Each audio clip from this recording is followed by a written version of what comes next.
پانے کی کتنی تڑپ ہوگی. جو پیر کے لیے اتنی محنت کر سکتے ہیں وہ خدا کے لیے اتنی محنت کرتے ہوں گے. تم تو فلسفہ سمجھے نہیں میرے بھائی, بس روا روی میں سن لیا. تو بات اب اتنی ہے, حضرت دولت مندوی جب امید کرتے مکتوم صاحب کو تو ہنس کے کہتے ہیں اشرف میرے بیٹے, مجھے بار بار خضر کہتے تھے کہ حضرت ہزاروں لوگ اس کا جال بچھا کے بیٹھے شکار کرنے کے لیے, یعنی ہر بندہ چاہتا ہے کہ اشرف میرا مرید ہو جائے. ہے نا ایسا اشرف, ایسا پیر ہوگا. ہر بندہ چاہتا ہے کہ اشرف میرا مرید ہو جائے, اور ہر بندہ ہر والی جال بچھا کے بیٹھا ہے. لیکن میں کسی کو شکار کرنے نہیں دے رہا ہوں, حفاظت کے ساتھ آپ کے پاس لا رہا ہوں, کیونکہ ان کا حصہ تو آپ کے پاس ہے. اور پھر ان کے مرشد نے جو سنوارا, جو نکھارا, وہ ایک الگ سا عنوان ہے. لیکن پھر مخدوم صاحب اس مقام پر پہنچے. بس مرید ہونے سے پہلے مخدوم صاحب کیا تھے, پھر اب آپ پہ چھوڑ کر چلا جاؤں گا, پھر کبھی آؤں گا تو پھر بات کریں گے. جو مرید ہونے سے پہلے ایسا ہو, مرید ہونے کے بعد کیسا ہوگا, اس کا اندازہ تو اتنا تو کر سکو گے نا لکھنؤ والے. ایک مرتبہ مخدوم صاحب آ رہے ہندوستان آ رہے اور 14 سال کی عمر میں بہت بڑے عالم بن گئے تھے. اس زمانے کی کتابیں زبانی یاد ہے. قرآن 7 طریقوں پہ, جسے قرأت سبا کہتے ہیں, عوام کی فہم کے لیے 7 طریقے سے قرآن پڑھنا چاہتے تھے. 7 قرأت سے اس زمانے میں توجہ کرنا. اور کس عمر میں صرف 7 سال کی عمر میں اور 14 سال کی عمر میں تو عالم بن گئے تھے. اور یہ بھی آپ کو بتاؤں, فارسی زبان میں سب سے پہلے جس نے ترجمہ کیا قرآن, سب سے پہلا قرآن کا ترجمہ جس نے فارسی زبان میں کیا, اس ہستی کو سیدنا مخدوم اشرف جہانگیر سمنانی کہتے ہیں. جس نے اردو زبان کی بنیاد رکھی, اس ہستی کو دنیا مخدوم اشرف جہانگیر سمنانی کہتے ہیں. آپ کیا سمجھتے مخدوم صاحب کو, وہ صرف نہر اور بلی اور سلطنت اسی پہ رک گئے؟ کیا سمجھتے ہو, اردو زبان میں 3 لوگوں نے کردار ادا کیا. ایک حضرت امیر خسرو ہے, ایک بندہ نواز کے سدراز ہے, اور ایک مخدوم اشرف جہانگیر سمنانی ہے. 3 ولیوں کی محنتوں کا دودھ جب پیا تو اردو زبان بنی. میں اسی لیے تو کہتا ہوں, جن کے بٹھائے ہوئے اونٹ نہیں اٹھا سکتے, ان کی بنائی ہوئی میٹھی میٹھی زبان کیسے مٹا سکتے ہو؟ فلمیں ہندی میں بناتے ہو, گانے اردو میں گاتے ہو, یہ تم بھی جانتے ہو کہ جو لذت اردو کی ہے وہ لذت کسی زبان میں نہیں ہے. اردو مٹا دیں گے اور پھر کہتے ہیں انقلاب زندہ باد. میں نے کہا انقلاب زندہ باد کون سی چڑیا کا نام ہے, کس زبان کا نام ہے؟ یاد رکھنا یہ اردو ہے جس کا احسان ہے ہندوستان کی آزادی. انقلاب کا نعرہ اردو میں لگا ہے, تحریک ریشمی رومال کا نام اردو میں پڑا ہے. اللہ اکبر, 1857 کے انقلاب کی آواز اردو زبان میں اٹھی ہے. اور بات حالات سے یہ کر رہا تھا, توجہ فرمائیں, مخدوم صاحب مرید ہونے سے پہلے کیسے بہت بڑے عالم تھے اور اتنے خوبصورت تھے کہ خوبصورتی کی وجہ سے داڑھی کے بعد ان کے کالے نہیں تھے, بلکہ اتنا گورا گورا چہرہ تھا کہ داڑھی کے بعد ان کے لال ہو گئے.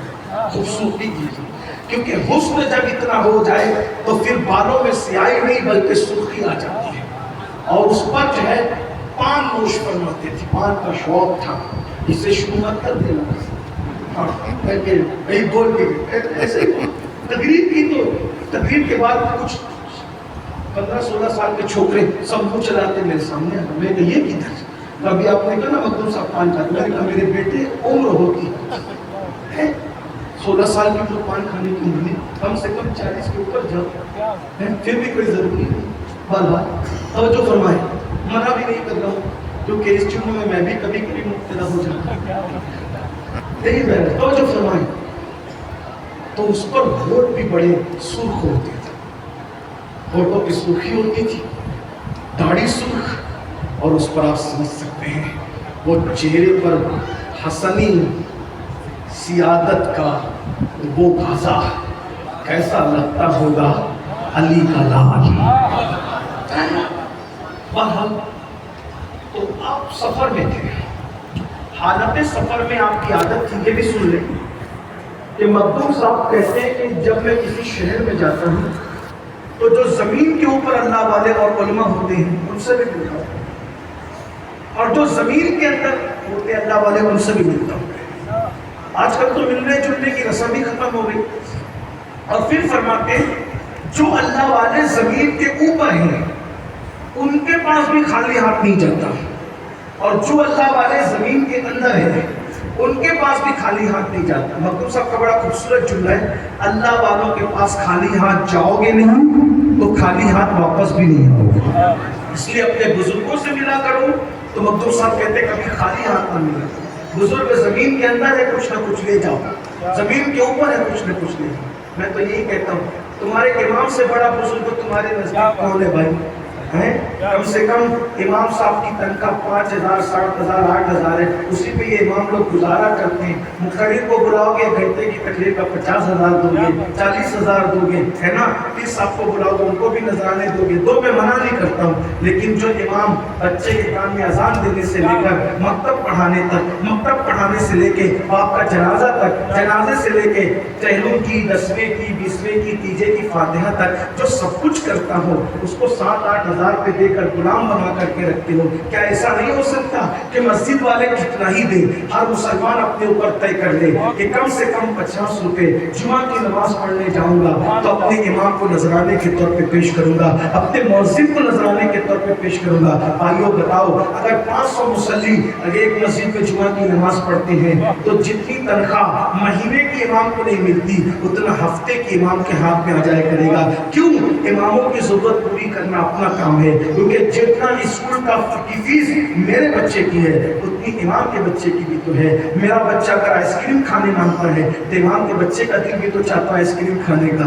اگر میری بیوی بائک پہ بیٹھنے کا شوق کرتی ہے تو امام کی بیوی بھی تو بائک پہ بیٹھنے کا شوق کرتی ہوگی. اگر میری بیوی کو ہر روز شادی میں نیا جوڑا چاہیے تو امام کی بیوی کو بھی تو چاہیے. کیا امام بن کر کے یہ مجرم ہو گئے؟ امام گھوم نہیں سکتا، امام اچھا پہن نہیں سکتا، امام اچھا کھا نہیں سکتا. یاد رکھنا جو قوم اپنے اماموں کے اچھے دن نہیں دیکھ سکتی اللہ اس قوم پہ کبھی اچھا دن نہیں لا سکتا. جب تک تم اپنے اماموں کے اچھے دن لائے تھے اللہ نے تمہارے اچھے دن لائے تھے.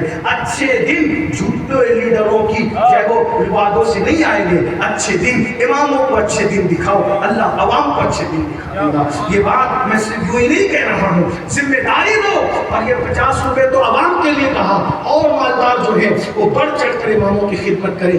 آج امام بھی اپنے بیٹے کو امام بنانا نہیں چاہتا.